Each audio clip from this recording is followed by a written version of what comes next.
soki moto avandi na ndako na yo na poto aza esclave na yo te.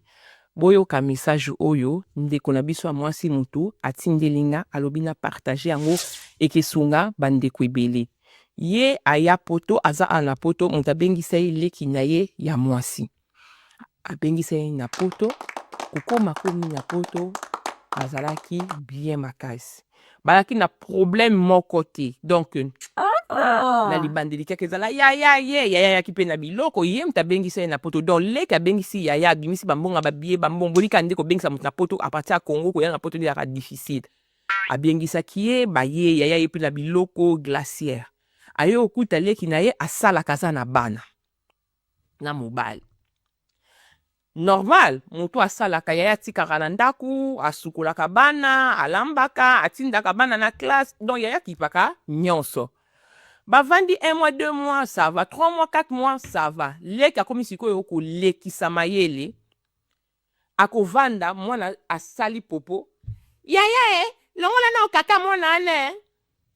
Yaya keko tika bana atayi aza na ndako. Donc yaya ne il faut asala nyonso.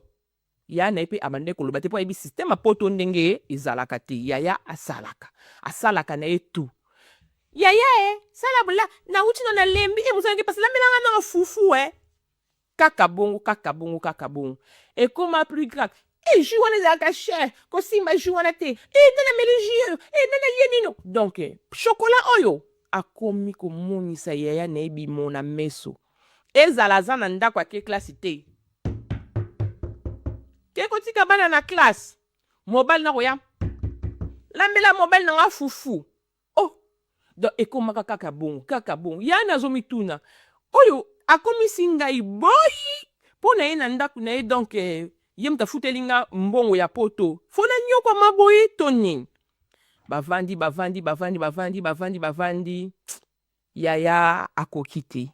Abo moni nde nazo vanda na liro na ndako oyo. Ngana ndeko na nga tokosuka mabe. Foka kana kende na miluka.